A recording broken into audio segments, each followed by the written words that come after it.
stage, and then the pressure can really come to bear. There's even more of this kind of conflict. It gets more overt, this pressure. But what I'm talking about by gender, so one level of gender is biological gender. You're a male, and you have a penis. You're a female, you have a vagina and a clitoris, and a vulva, and reproductive organs. We got a lot of stuff. No, you guys have stuff too. It's okay, you have a lot. But we got a lot. It's just all inside, mostly hidden away in secret, and it makes it more mysterious. It's good.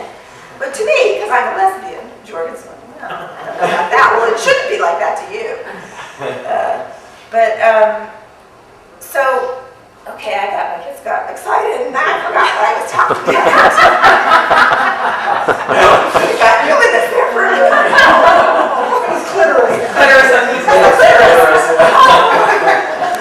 Then I want to propose, then there's an archetypal level, which I would say is like the feminine and the masculine, which we all have inside of us, feminine and masculine.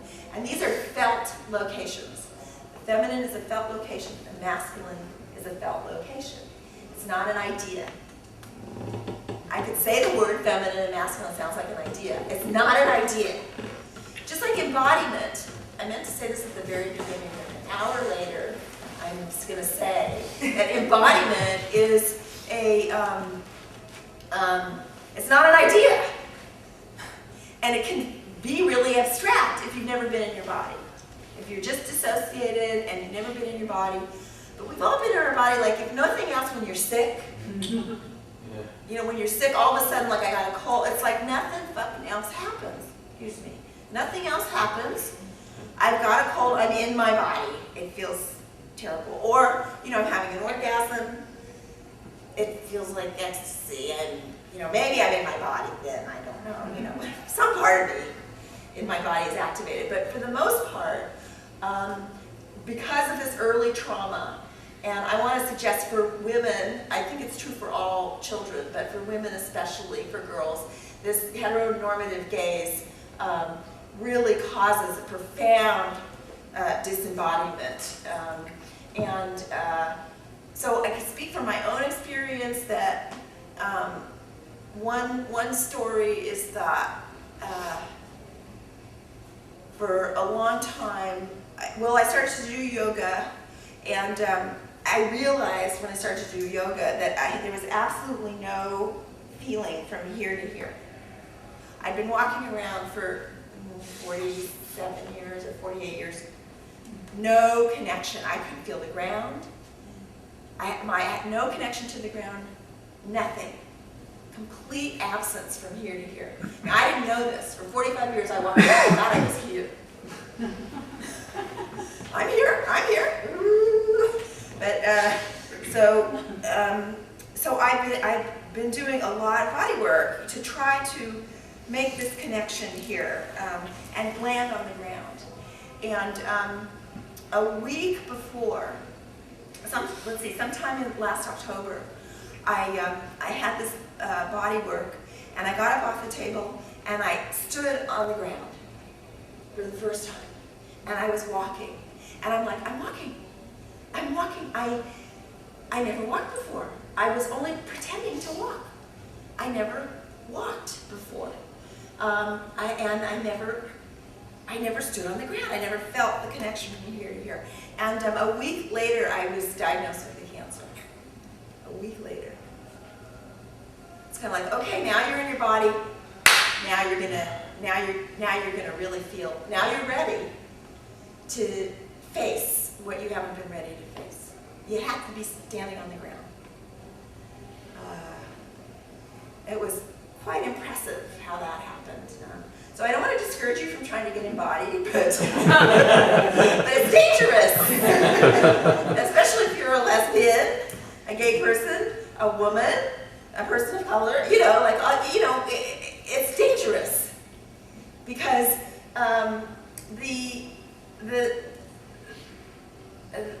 the system works. I'm going to get a little political here. The system works on disembodiment. You know, who's going to do these boring, hideous jobs, you know, that they hate and just kind of walk through life like a zombie and everything if you're really in your body and you're really connected with your erotic core? Who's going to do it? We're going to rise up and say, you know, I'm sorry, that's not going to work.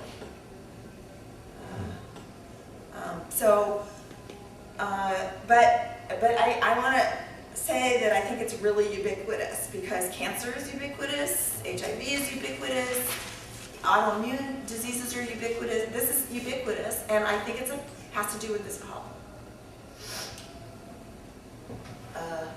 So it's not, you know, yeah, it has to do with, like, you know, the world's toxic and everything, and we have all this, but why? Why? If we were embodied, we wouldn't be doing that to the planet and the world. It wouldn't be happening.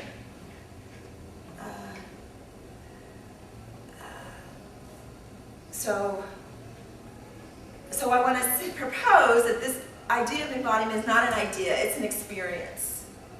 And very terrifying if from birth onward you've managed trauma and managed your life by numbing out, being like basically outside your own psyche and your own body. That to come back in means to have to go back into these terrible feeling states that existed at the time with the early mothering and the lack of mirroring and maybe even worse things, neglect and emotional violence and neediness, because the hetero gaze is a form of narcissism. It's a profound form of narcissism. It says, you will be like me.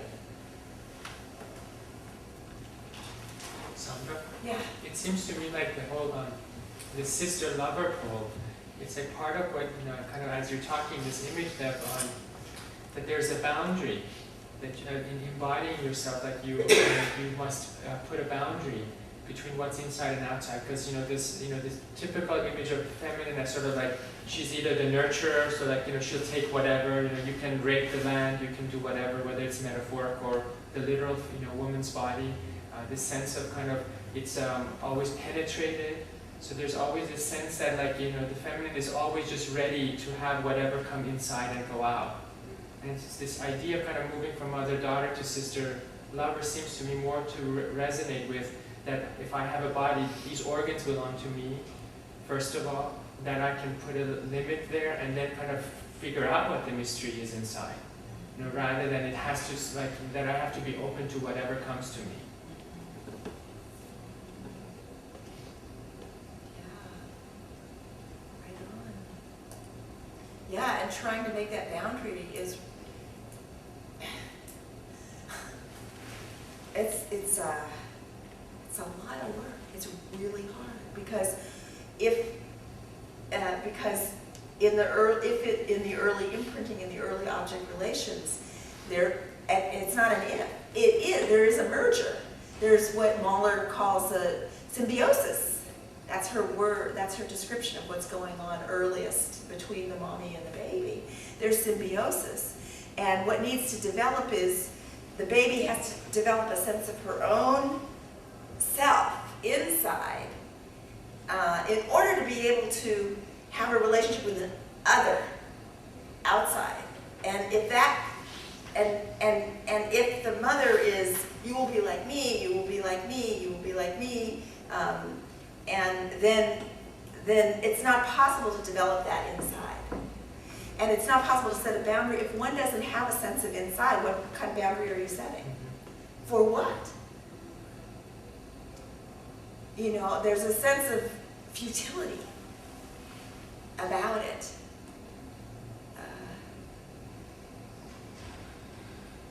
And it's incredible work, incredibly hard work. And one of the ways that we do this in this particular way of approaching psychotherapy, which is this combination of Jungian ideas and object relations and other kinds of ideas, like for example heteronormativity, postmodern in narrative therapy, that's what's called a grand narrative. They identify there are things called grand narratives that are sort of infuse all of us and to come up with an alternative narrative, a different story. So, but in this way, the way, a way to work with this then is to what personify the terrible feeling states, and that we call kids, the terrible feeling states. So if in my, if I'm having a terrible back pain with the cancer, I can either say, oh, that's the cancer, and give me meds, or I can say, that's a kid. That's a kid who's in pain who I've never been able to tolerate feeling before, and I can go in and try to be with that pain and that kid, and try to feel into her experience and feel into like, what is it? What's the pain? And try to let her give voice to what she couldn't give voice to before. So there's this intense muscle spasms in my back, and when I went to try to go to be with her, and this is like a way to get embodied, then is to give her a voice, and she's like,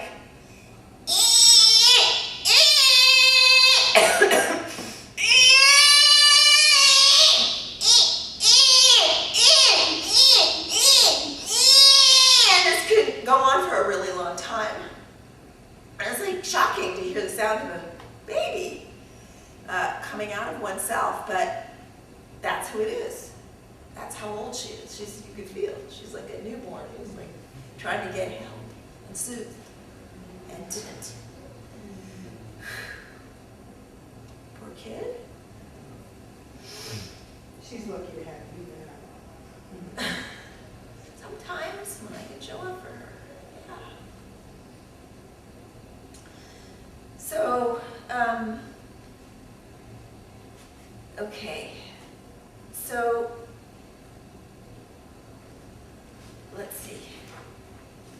So, so when working with clients and when working with oneself and one's own feelings, this is a way to get embodied. Is when there's a feeling in the body, or just a feeling, is to imagine that this is a kid trying to get attention that she never got, and to engage her in dialogue and let her draw and talk and scream and vent and cry, whatever needs to happen, and to encourage clients to do that. You can do that in the room with somebody saying, I feel this. You can recognize, oh, that's a kid. That's a little girl who never got seen. That's a little lesbian girl who never got seen. So let's see. So I'm supposed to talk a little bit about Mahler, and I handed out these things. I know what happens at the stage of gender. What happens is, let's see. There's somewhere between 9 and 15 months. There's what she calls the practicing period, and that's when the baby begins to actually be able to have motility, to be able to get away from the mother for the first time. She can get away from the mother. She can crawl, she can maybe begin to walk, and how the mother responds to that is going to affect her sense of agency in the world and her sense of joy in her own body's ability to move and act. But she needs to always be checking in with the mother as she does that. Like, am I okay? Is it okay? Do we still have a relationship if I go away from you?